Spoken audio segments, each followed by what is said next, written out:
Olá, gente. Bom dia, boa tarde, boa noite. Eu não sei em que horário você está aí assistindo a gente, não sei em que lugar da região, do estado, do país, não sei se do mundo, não importa. Quem somos nós? Nós somos a turma aqui do Conexão Jovem.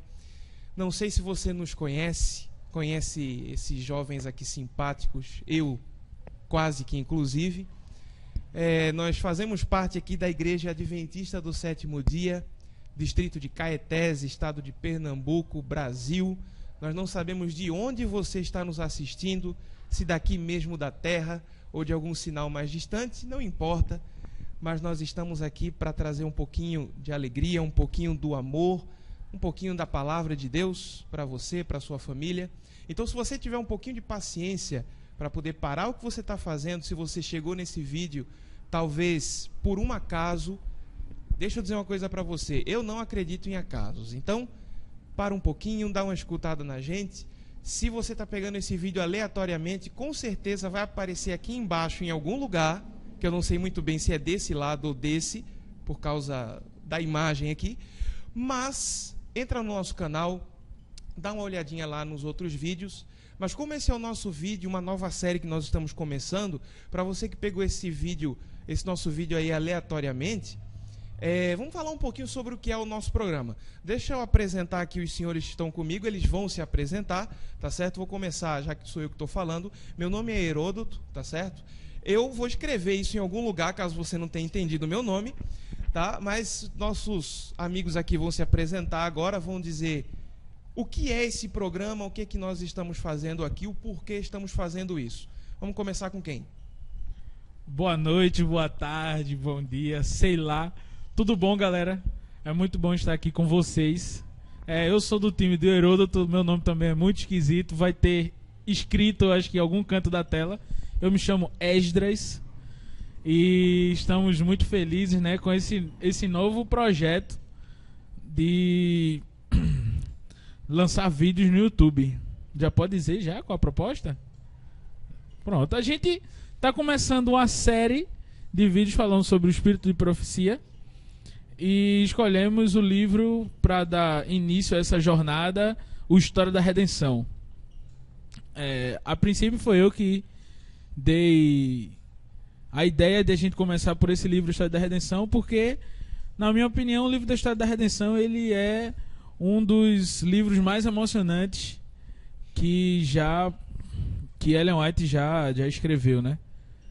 E o livro é muito emocionante, né? Estamos muito felizes com essa nova série que está se iniciando. A euforia está a ponta de bala. E o que nós queremos é a participação de vocês também. Nossas formações, nenhuma aqui é teólogo. Somos apenas discípulos de Cristo. O Heródoto ele é professor, eu estou me formando em contabilidade. O Samuel está se formando em engenharia, sei lá, ele vai se apresentar aí. É um negócio de doido. Mas somos jovens adventistas que temos prazer em pregar da mensagem do Evangelho. E aí a gente vai se conhecer mais no decorrer dessa série. Que Deus nos abençoe. Falou. Olá pessoal, não sei a que horas você está nos assistindo, o importante é que você nos assiste. Meu nome é Samuel, nós, como eles já falaram, estamos iniciando hoje um projeto visando trazer para vocês temas interessantes, temas que são bíblicos e que a gente quer trazer para essa luz tão grande que é a Bíblia, uma luz menor que é a luz do Espírito de Profecia, para que você tenha uma compreensão melhor dos acontecimentos bíblicos, para que você tenha uma compreensão melhor do grande conflito que está hoje ao meu e ao seu redor. Nós queremos realmente que você tenha uma compreensão melhor disso, para que isso te aproxime mais de Deus. Nós queremos desenvolver esse projeto junto com você, e o mais importante é que você participe conosco e interaja. Esse vídeo que você está nos assistindo permite que você comente, deixe o seu comentário embaixo, deixe sua opinião.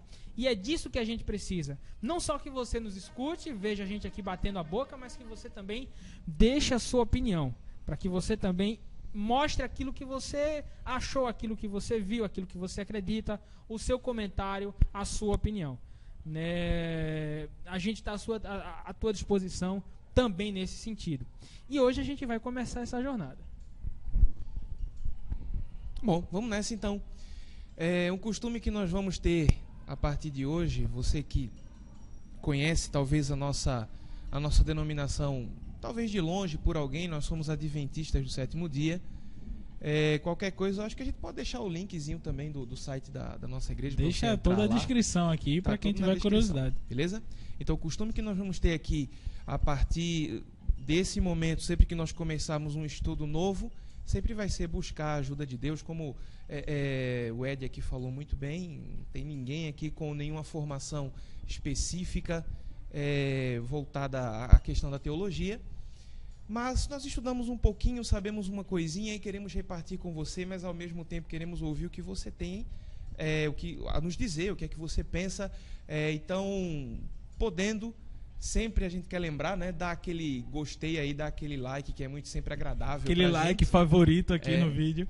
Faça o seu comentário, não se preocupe. Acho que na medida do possível, a gente sempre vai fazer o possível para tentar responder. Se for uma pergunta, se for apenas um comentário, por favor, participe conosco. Mas nosso costume sempre de início vai ser, em primeiro lugar, buscar a Deus em oração. Então, onde você estiver, tá certo? Não importa em que tempo ou em que lugar, nesse momento, fecha aí os teus olhos. Nós vamos aqui pedir a ajuda de Deus para nos guiar nesse estudo. Samuel, pode orar conosco? Vamos orar então? Vamos falar com Deus. Pai nosso que estás nos céus, ó Pai, nós te agradecemos, Senhor, porque Tu nos concedeste um momento especial para que possamos entender mais um pouco sobre aquilo que Tu fizeste por nós, sobre o plano da salvação que Tu tens feito. Que Tu venhas, ó Pai, através desse estudo, nos abençoar, porque queremos a cada dia chegar mais perto de Ti.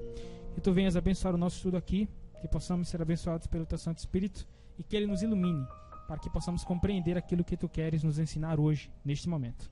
Fica conosco. Abençoa o nosso ouvinte do outro lado da tela. É o que te pedimos e te agradecemos em nome de Jesus. Amém.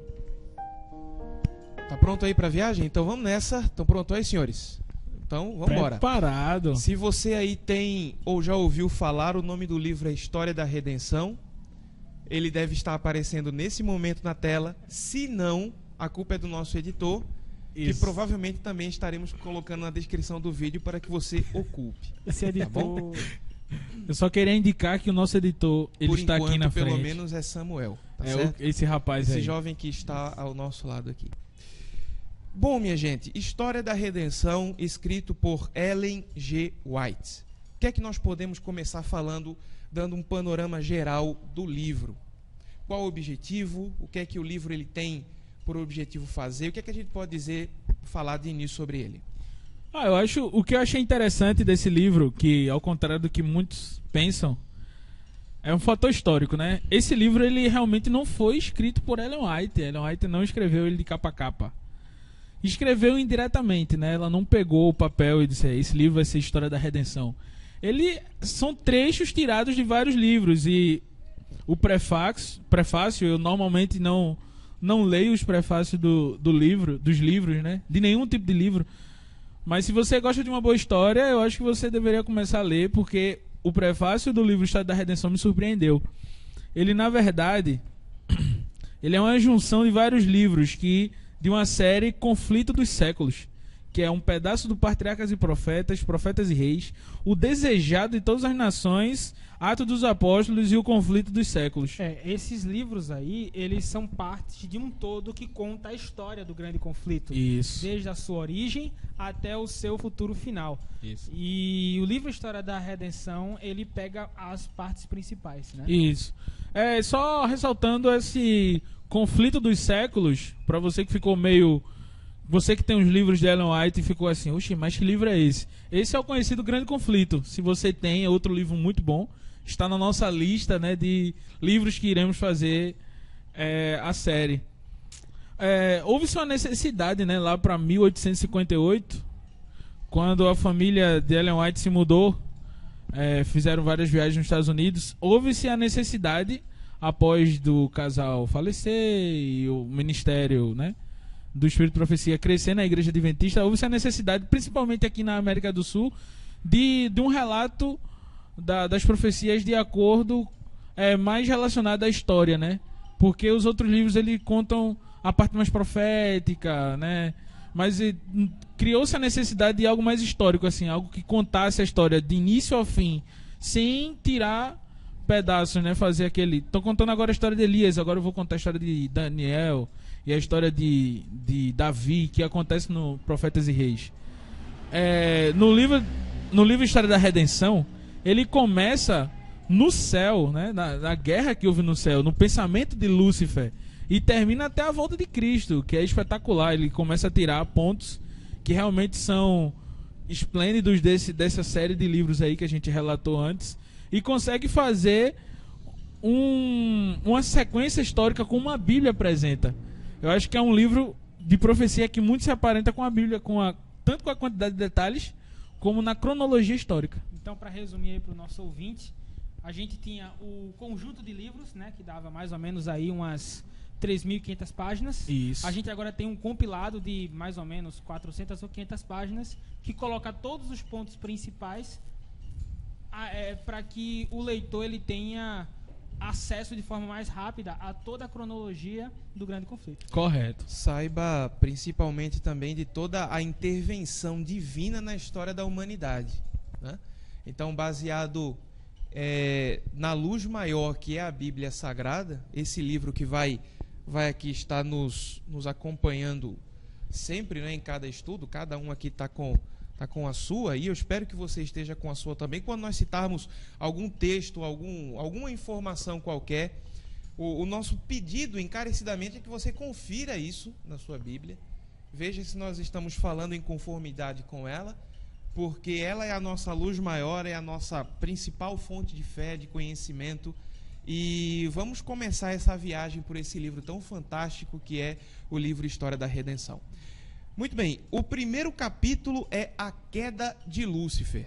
Olha, um dos conceitos mais assim comuns tratados pela filosofia e por inúmeras ciências assim é o conceito principal da ideia do bem e do mal, né? Da existência de que o bem e o mal ele talvez sejam relativos ou não, se realmente existem, se isso é realmente inerente ao homem.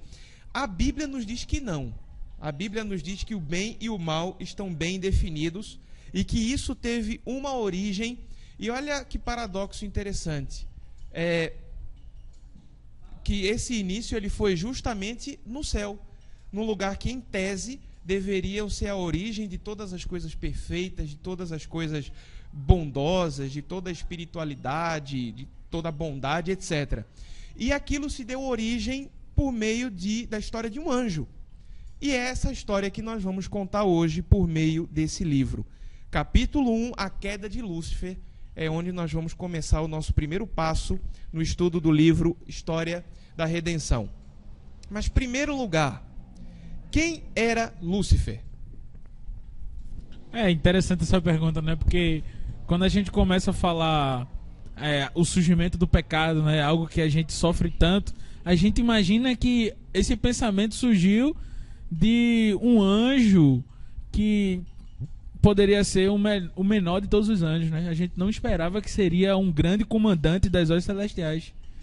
Porque se a gente for olhar por lado humano, Lúcifer não tinha o que reclamar, né? Lúcifer estava num lugar perfeito, ele era um anjo e era o maior de todos os anjos, seu brilho era maior do que todos os outros anjos. Isso relata logo no início do capítulo, que fala que o brilho dele era mais intenso porque ele se comunicava diretamente com o céu. Ele era o regente do coro de anjos, né? Se for para fazer uma comparação hoje, ele era uma grande liderança do seu povo, né? Os anjos. Ele era uma liderança, ele era o maioral dos anjos. E é meio que inacreditável de você identificar que algo tão perverso surgiu de um anjo que não tinha do que reclamar. Eu não me recordo bem de todo o registro, mas me parece que o nome Lúcifer ele não está contido lá na Bíblia. Nós não sabemos exatamente que o nome dele era esse, mas é uma tradução que vem justamente de um anjo que era portador de luz. aí que dá-se o nome Lúcifer. Agora, de tudo isso que o Ed aqui falou, achei interessantíssimo, é porque ele tinha uma posição que levava ele sempre para o bem, era o mais próximo de Deus, mas mesmo assim, de alguma maneira, a grande quantidade de luz que ele tinha ofuscou o olhar dele. De que forma isso aconteceu? Você percebe, Lúcifer, ele foi colocado como um dos principais, ou o principal anjo, né? Ele tinha tarefas que colocava ele à frente de todos os anjos. E essa luz, ela é bem interessante porque ele era realmente o anjo mais reluzente. O anjo, o livro História da Redenção dá até algumas descrições físicas de como ele era. E aí a gente começa a achar interessante, e pela minha cabeça pessoalmente, que a impressão que fica é que parece que ele esqueceu que a luz não era dele. Ele era apenas um reflexo da luz maior. Apesar de toda a luz que ele tinha, o que fica é que ele esqueceu que a luz não era dele. Ele era apenas um reflexo, né? Da mesma forma como a lua é um reflexo do sol, Lúcifer e todos os anjos eram reflexos do seu Criador. Nós somos reflexos do nosso Criador, apesar do nosso espelho estar muito mais embaçado pelo pecado, ou quebrado, ou diluído, eu não sei. Mas talvez ele tenha esquecido a origem dele. Talvez ele tenha esquecido de onde ele veio. E aí a gente até entra num ponto interessante, porque Lúcifer, a origem dele foi a inveja. E ele não invejou Deus ou simplesmente o seu trono. Ele invejou especificamente o que Cristo tinha, né? Parece que o confronto pessoal dele era com Cristo, né? O fato dessa luz ter ofuscado a visão dele, eu acredito que tenha sido talvez pelo fato dele... Porque o que foi que aconteceu no céu? Ele não gostou do fato dele ter sido excluído de alguns acontecimentos que foram executados só por Deus, Espírito Santo e Jesus Cristo. Ele não gostou de ter ficado de fora, né? É como se ele tivesse pensado o seguinte: eu tenho a minha luz é forte, é mais do que a dos anjos, eu tenho o direito de estar na cúpula do céu, né? Ele parou e concluiu isso, mas ele não foi colocado dentro. Deus deixou isso bem claro para ele, e ele não gostou disso. Ele se sentiu, na opinião dele, Deus tirou um direito que ele tinha. Esse era o ponto, né? Ele tinha consciência de que tinha um direito intrínseco a ele e que ele teria esse direito, se não por bem, por mal. Se não por bem, pela força. Eu acho que seria interessante a gente levar em relação ao ponto que a gente sabe que tem muitos amigos que não são adventistas que estarão vendo esse vídeo. Seria bom a gente deixar claro que a Igreja Adventista ela não acredita que Ellen White é a substituta de Cristo, né? De Deus em si. Ellen White foi uma profetisa, né? Que cresceu com a Igreja Adventista e ela recebeu revelações eminentes para a salvação e o crescimento espiritual de sua igreja hoje. E se você tem alguma dúvida, tirará no decorrer e você vai ver que realmente o que ela pregava e o que ela escreveu não ia contra o princípio da Bíblia, né? Existem detalhes que ela descreve que não estão na Bíblia, mas que não tira a certeza do que se escreve na Bíblia. Não estão na Bíblia, mas não refutam o que a Bíblia diz. Com certeza.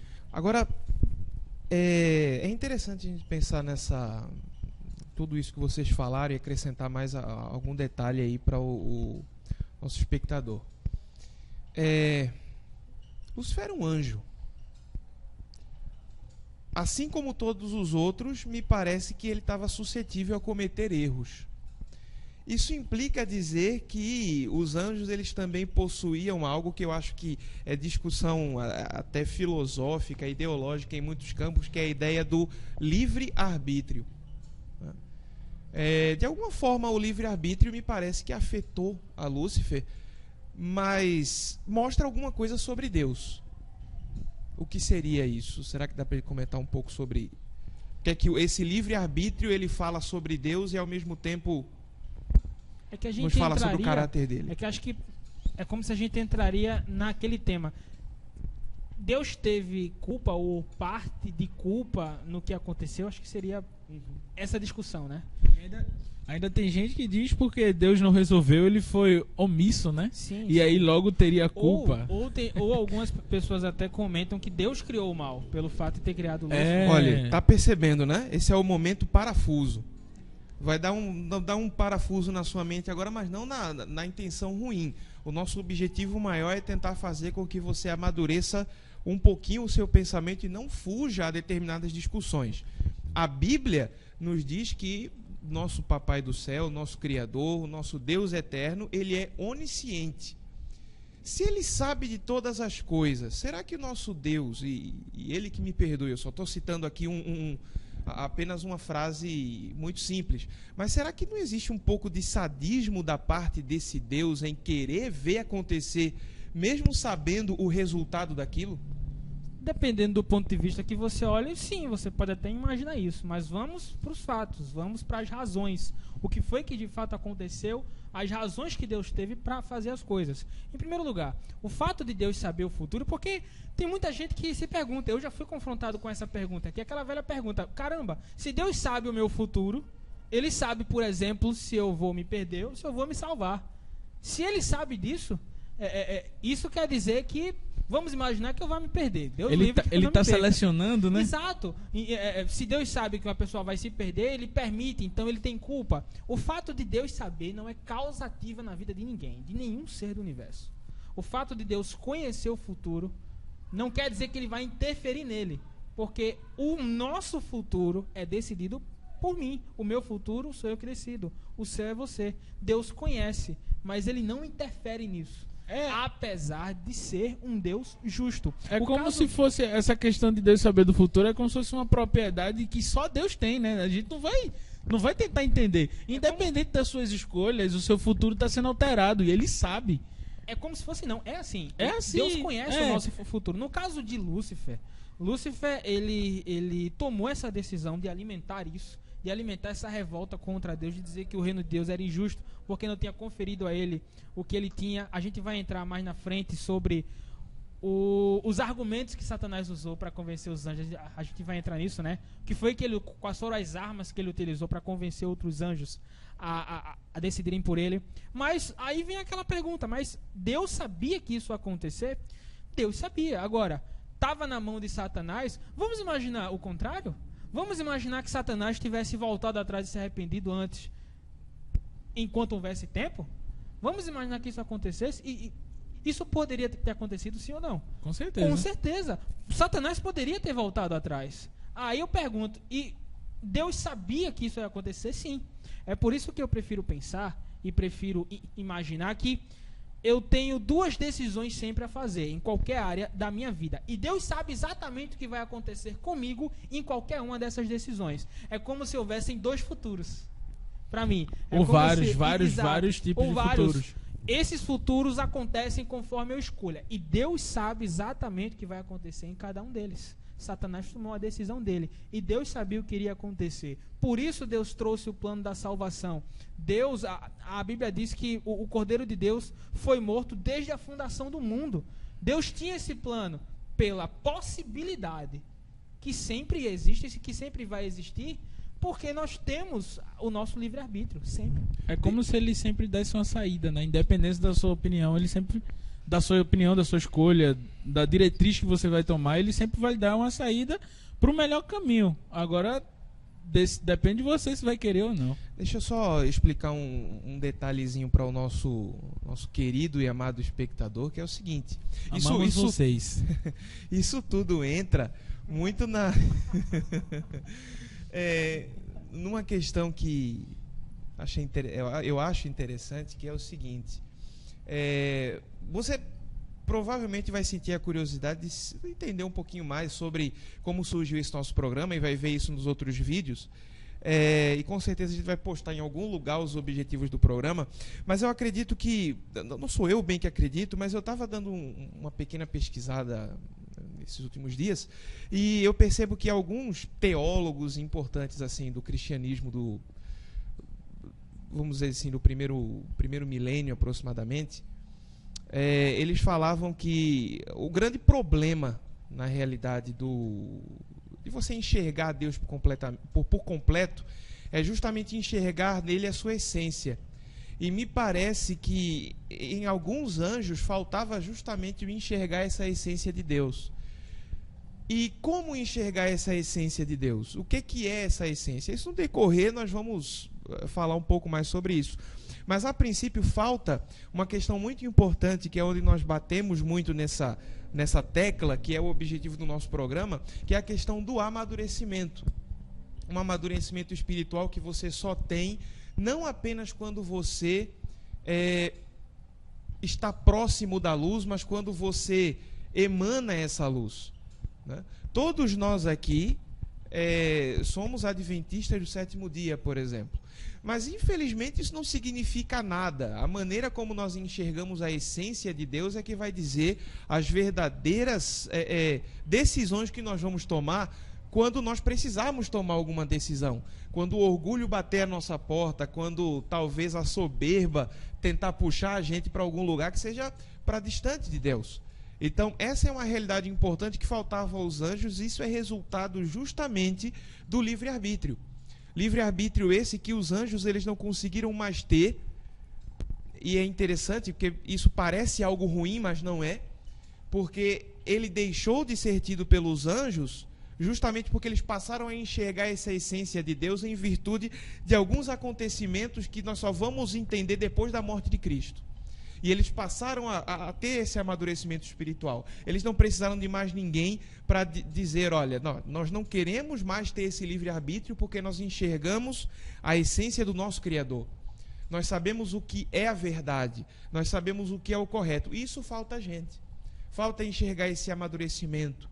Falta nós nos desprendermos um pouquinho dessa ideia de basear a nossa fé em pessoas.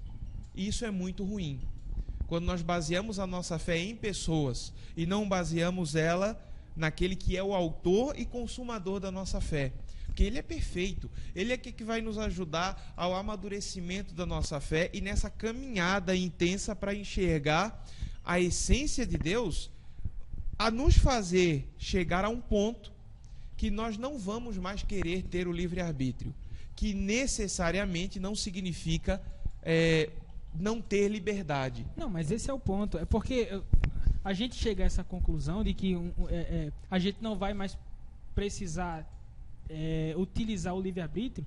Não que Deus vai tirar isso de nós. Não que a gente vai perder a opção de escolher entre A ou B. Não. Quando você lê e estuda toda a história do grande conflito, inclusive os futuros que vão vir, você vê que, na verdade, o mal nunca mais vai se levantar.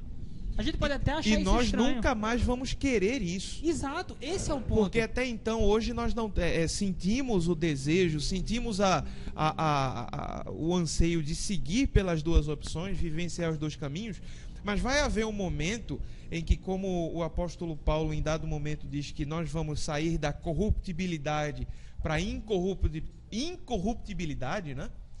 Nós vamos alcançar um nível que nós não vamos mais querer outra coisa a não ser o nosso Criador. Nós não vamos mais ter razões para escolher o mal. Exatamente. Essa vai ser a raiz de tudo. É esse universo que Deus está construindo e que vai se concretizar com a segunda volta de Cristo, com o milênio, com a transformação da Terra. Eu estou entrando já nos últimos capítulos já do livro da História da Redenção. Eu já estou entrando nos últimos capítulos. Mas é esse universo que Deus está construindo. Um universo em que eu e você não teremos mais razões para escolher o mal. Então o problema, eu acho que, só complementando essa questão, é que tem muita gente, eu não sei quem foi que colocou isso, criou essa piada de mau gosto, né? Que pensa que liberdade ou livre-arbítrio é fazer exatamente tudo ao contrário do que Deus diz, né? Porque assim, o livre-arbítrio em si é você ter a opção de escolher. Sempre vai ter uma escolha a fazer, sempre. O livre-arbítrio é você ter a opção de escolher, eu quero escolher.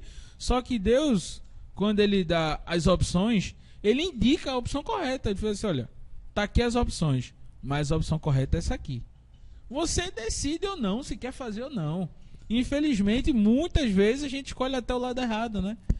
Não é porque Deus está quebrando o nosso livre-arbítrio, não é porque Deus está nos tirando esse atributo que ele mesmo nos concede. É que ele realmente está nos retirando um futuro que pode ser trágico. Ele diz assim, olha, você tem a oportunidade de escolher, mas esse aqui é o melhor caminho. Né? E aí surge o nosso livre-arbítrio, querer aceitar isso ou não. Ele dá a dica, né? Dá dica. Bom, senhores, vamos falar sobre política. Política. Vixe, Passou as Mara. eleições já, não? Não. Opa, eu As acho que já... eleições. Deus nos livre. Vamos falar sobre política, mas um outro tipo de política. Olha, Política celestial. Deus ou satânica, né? O Satã. Ui. Acenda a luz se tiver alguma coisa apagada aí. Minha gente, Lúcifer, ele não agiu sozinho. Ele precisou utilizar-se de toda uma linha de argumentação para poder convencer a outros seres que eram tão santos quanto ele. Aí agora vamos para uma coisa tão difícil quanto, que é entender que argumento, vejam só que situação, que argumento é capaz de convencer um anjo? Inclusive, é uma das armas que ele utiliza hoje, que é o conceito de que liberdade é necessariamente você não tem ninguém acima de você. Você lê o livro de Isaías, quando ele fala sobre Satanás, você vê que Satanás ele queria colocar o seu trono acima do trono de Deus, né? Ele colocava esse conceito de liberdade para os anjos como o único existente. E é que é engraçado que se ele tem essa visão de que liberdade é não ter ninguém acima, ele queria estar acima, então ele queria liberdade só para ele, no ponto de vista dele, né? Então ele começava a traçar essa linha de pensamento para que os anjos eles deturpassem aquilo que Deus colocava. Outro argumento interessante que você, que também não pode ficar só ouvindo a gente falar, leia também o livro História da Redenção.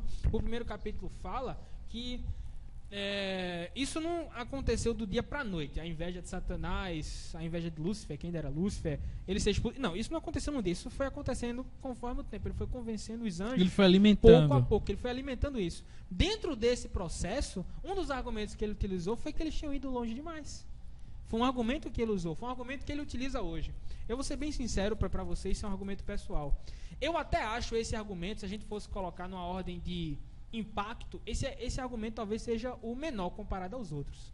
Mas as pessoas ainda se convencem disso hoje em dia. Eu conheço pessoas assim, pessoas que se convencem de que foram longe demais, né? Se eu me convenço que eu fui longe demais, eu estou colocando Deus como um ser que não é mais onipotente. Ele não tem mais poder para me alcançar. Se eu fui longe demais, eu fui num ponto mais a fundo do que Deus pode ir. Eu estou até dizendo que eu tenho mais poder do que Deus. Perceba, era mais um argumento que ele utilizou. Era mais algo que ele teria. Outro argumento que a gente até já comentou aqui, que Satanás utilizou também, foi o argumento de que Deus tirou um direito dele de participar da cúpula do céu, né? Já existia o desejo de Deus e Jesus Cristo, Espírito Santo, de construir a terra, de construir, né? E ele ficou de fora disso. Então, ele disse, não, tiraram então perceba, aí a gente vê já a construção. Tiraram esse direito meu, suprimiram a sua liberdade, porque você não é livre aqui no céu, e agora você já foi longe demais. É uma construção, na verdade, de pensamento para convencer os outros anjos. Agora, claro, o capítulo 1 também deixa claro, eu já finalizo aqui minha parte, dizendo que o capítulo 1, ele também deixa claro que já existiam anjos, que existiam dois tipos de anjos. Anjos que aceitaram o que ele falou, preeminentemente acreditaram, defenderam a causa. Anjos que aceitaram, mas que depois voltaram atrás, né? Anjos que aceitaram, que acharam interessante, que compactuaram com o que ele falou, mas depois se arrependeram. O que eu achei interessante foi que nosso amigo Heródoto, ele já deu uma introdução dizendo que a gente vai falar sobre política. E realmente o que aconteceu foi uma questão política, né? Deus, ele é o supremo no céu. E, segundo o relato do primeiro capítulo, ele instituiu Cristo como também sendo igual a ele. Não que ele não era, né? Porque o próprio relato diz que ele era único com o Pai desde o princípio, antes que os anjos fossem criados. Mas o que dá-se a entender é que Jesus ele não tinha esse título, né? Ele ainda não tinha adquirido esse título de ter dito aos anjos assim, olha, ter reunido todos os anjos, fez, Jesus, o Filho, Ele é Deus como eu, ele tem as honras, ele tem todo o poder, toda a glória como eu tenho, né? Isso Deus dizendo aos anjos. É como se até aquele momento não tivesse sido dado nenhuma declaração desse modo. A gente pode se colocar também no lugar dos anjos, né? Foi meio que uma surpresa, né? Já imaginou? Tá lá você e de acordo do nada o Deus, o rei, o dono daquele lugar diz assim: olha, meu filho também é como eu. Uma declaração. É espantoso. Mas a maioria dos anjos aceitaram. É como se ele já tivesse essa relação, né? Jesus é o Filho de Deus, mas ele está com ele desde o princípio. Então ele já merecia. Mesmo que ninguém ou o próprio Deus não teria dado essa declaração. Muitos anjos já eram cientes. O que eu vejo é que Satanás ele queria dar um impeachment em Cristo. Ele começou a levantar burburinho entre os anjos. E a primeira declaração e a primeira tentativa que ele fez para que alguns simpatizantes, que é esse o termo que Ellen White descreve, e alguns seus simpatizantes ficarem mais simpatizantes com a sua causa, foi dizer assim: por que nós temos que obedecer a Jesus? Agora nós somos um pouquinho forçados a pensar como é que estava o clima do céu nesse período, né? Tava meio que pegando fogo. E aí a gente entra naquela expressão lá que Apocalipse usa, de que houve guerra no céu. E olha, eu não sei qual é a visão hollywoodiana que você tem, cinematográfica dessa guerra, né? De alguma coisa terrível, aquelas coisas, né?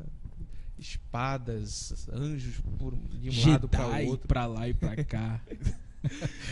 Mas como é que se deu essa guerra no céu? Será que como é que foi uma guerra argumentativa? A impressão que fica, eu vou começar a enxergar a guerra do fim até o seu começo, é que essa guerra no céu foi, digamos assim, entre aspas, eu vou usar esse termo, mas não se confunda. É como se Deus estivesse dizendo: chegou o ponto em que não dá mais para conviver com isso, conviver com essa divisão de pensamento aqui no céu. Nós vamos colocar um ponto final. Aqueles que concordarem com o governo divino ficam, aqueles que não concordaram não vão ficar no céu. Deus ele colocou um ponto final nisso para não pôr em risco todo o céu. Todo o céu.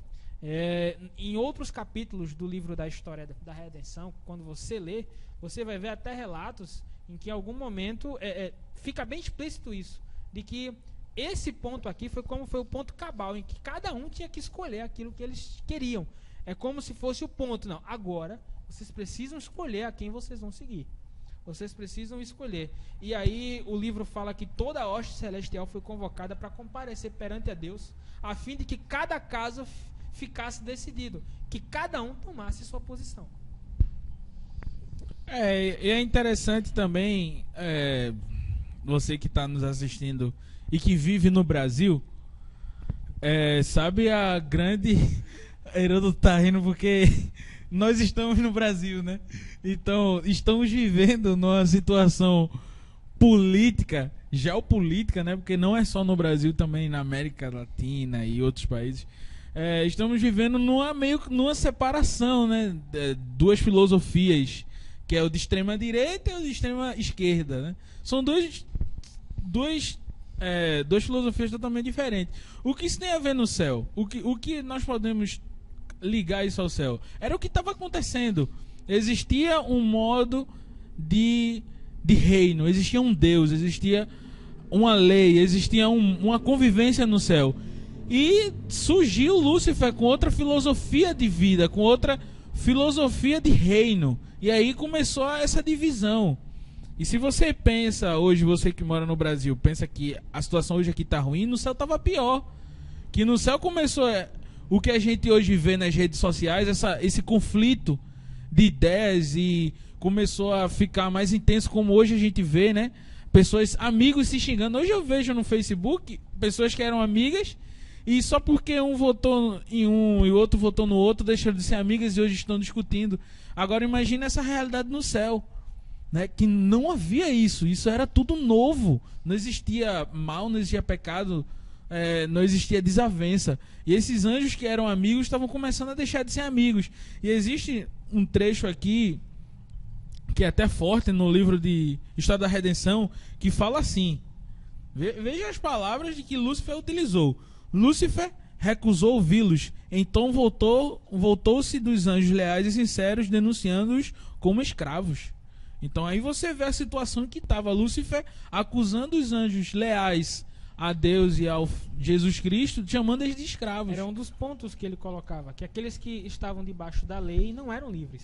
Eram escravos, É, né? eram escravos. Ele não chegava nem a dizer que eram bitolados, porque bitolados já é uma palavra intensa, né? Não, vocês são cegos, vocês estão presos. Não, chamava eles de escravos, dizendo que Deus estava martirizando eles com aquela regra. E aí começou, eu acho, né? Porque a gente não estava lá, a gente não tem aquela visão de terceira pessoa. Mas o que dá-se a entender é que essa guerra começou filosoficamente, né? Começou nessas discussões. E aí foi ficando intenso. Até que chegou no ponto em que Samuel tocou, né? Não basta, não dá, tem que acabar. E aí eu acho que começou realmente, no literal, a guerra, né? E o capítulo deixa bem claro que Deus teve a preocupação de deixar nenhum rastro de rebelião no céu. Isso. Ele teve essa preocupação de no céu realizar a limpeza completa. Isso já é um reflexo do que vai acontecer no futuro próximo, da forma como a Bíblia relata, com a nossa terra também. Não vai ficar nenhum resquício do mal. Minha gente, o que ocasionou a separação no céu foi o orgulho, foi a soberba, foi a exaltação própria. Muitas dessas palavras aí eu poderia continuar falando, mas muitas delas são sinônimas, mas chegam ao mesmo ponto de convergência, que é a ideia do orgulho. E eu acredito que nesse finalzinho de capítulo fica aqui a mensagem de que o orgulho, ele causa separação. Fez o que fez no céu e os resultados nós estamos sentindo até os dias de hoje. Só que nós ainda vamos voltar para esse assunto no capítulo, salvo me engano, capítulo 3, quando nós formos falar do resultado da rebelião e como isso nos afeta até o dia de hoje. Então, ainda vamos voltar a falar um pouco sobre livre-arbítrio, ainda vamos voltar a falar um pouco sobre a questão do que é liberdade, do que é libertinagem, do que como isso tem alcançado o mundo hoje, como isso é linha de argumentação para algumas pessoas acusarem o próprio Deus. Chegamos à conclusão de que, queridos, nós não sabemos de tudo. Sabemos do pouco daquilo, dos registros, né, do céu que foram trazidos para nós aqui por meio da Bíblia, da palavra inspirada por meio do Espírito de profecia e daquilo que Deus ele nos revela pouco a pouco. Mas nós temos uma mensagem crucial, que é a mensagem de que não vale a pena se afastar do nosso Criador. Como é que eu posso provar isso para você? Olha ao seu redor. Se você ainda é uma daquelas pessoas que acredita que o bem e o mal, eles não estão bem definidos, isso é verdade. O mundo, ele de alguma forma procurou mesclar o bem e o mal para que nós fôssemos enganados. Mas a realidade é que a Bíblia, ela é um livro antiquado, é um livro quadrado, é um livro antigo, tradicional. Sabe por quê? Porque a Bíblia nos diz quem é o precursor do bem e quem é o precursor do mal. Qual é o resultado de quem pratica o bem e qual é o resultado de quem pratica o mal. Alguém vai chegar para você e vai dizer que isso não é bem assim, o bem ele não é tão bem, a verdade não é tão verdade, a mentira não é tão mentira, relativa, né? Verdade relativa e outras coisas mais. Eu creio na Bíblia, porque ela é um livro tradicional, é um livro antiquado, mas que diz para mim a realidade sobre a verdade e sobre a mentira. Me permite fazer uma separação daquilo que realmente eu devo seguir. E nesse finalzinho dessa conversa aqui que nós tivemos com você, e eu digo conversa, é justamente para que você fale o que é que você pensa sobre o tema que nós abordamos aqui. Escreve, digita aí, gasta aí 2 ou 3 linhas para falar o que é que você achou dessa nossa discussão. Se você achou legal, ótimo, mas se você não achou, diga Dá um também. Curtir aí, ó. Se você não Curtir do Conexão. Isso é um... Ele quer mostrar a mão, pessoal. É, aqui. Ele quer mostrar a mão, tá? Ele não tá saindo da cama, ele Uma quer mostrar comparação aqui, Isso, tá? a mãozinha aí. Mas se você... Vamos exercitar o livre-arbítrio também, mas se você não gostou, achou tudo isso aqui horrível, diga também, mas diga o porquê.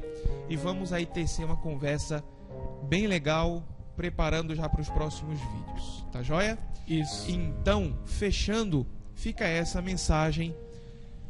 Por que que nós mantemos o nosso coração subservientes ao nosso Criador? É porque Ele sabe o que é melhor para nós. E cada um de nós tem uma experiência, talvez até muito triste, de ter tido um momento de separação de Deus. Nos capítulos seguintes nós vamos discutir um pouquinho sobre pessoas iguais a nós, que também tiveram... A gente falou aqui muito sobre anjos e tal, tudo bem, mas agora nós vamos a um nível mais próximo de nós, seres humanos. No próximo capítulo só nós vamos falar sobre como a escolha foi dada aos seres humanos e os resultados dessa escolha. Mas fechamos aqui dizendo que Deus abençoe você, que Deus abençoe esse momento que você nos concedeu aí de paciência, nos permitiu entrar aí um pouquinho na sua casa para falar sobre a palavra de Deus. E lembre-se, estar próximo ao nosso Criador é muito melhor, é muito mais importante. E aí eu não podia deixar de, nesse final de vídeo, dizer uma coisa. Eu não sei se em algum momento da sua vida você já teve vontade de se desconectar desse mundo. Olha a conexão. Sinceramente, você estava no seu trabalho, na sua faculdade, lá estudando com seus amigos e teve vontade de simplesmente sumir. Eu digo uma coisa a você: se desconecte. Isso é importante. Mas não se desconecte para ficar por aí, por esse mundo avulso. Zanzando, né? Ao léu, sabe? Numa inércia sem fim. Se desconecte desse mundo para entrar em conexão com o seu Criador. Esse é o convite que nós queremos fazer a você. Vamos orar? Vamos. Senhor, nosso Deus e nosso Pai, nossa gratidão a Ti por tudo aquilo que o Senhor tem feito em nossa vida, pela maneira como o Senhor tem nos guiado, nos orientado, por essa forma tão maravilhosa com que o Senhor tem nos ensinado a Tua palavra. Muito obrigado, ó Deus, pela capacidade que o Senhor nos deu de escolher, de compreender a Tua vontade, também de analisar o outro lado, mas muito mais obrigado ainda pela força que o Senhor nos deu de poder seguir o caminho da verdade, de seguir o caminho da luz.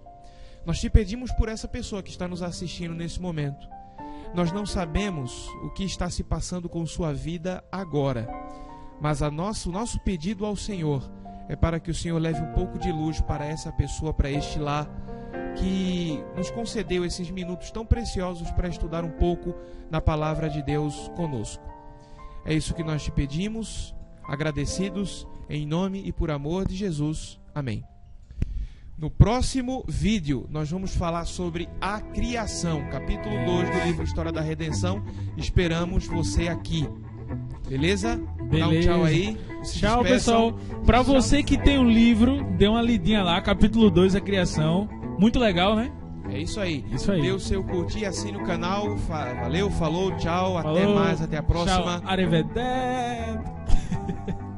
Fomos. Fomos. Tchau.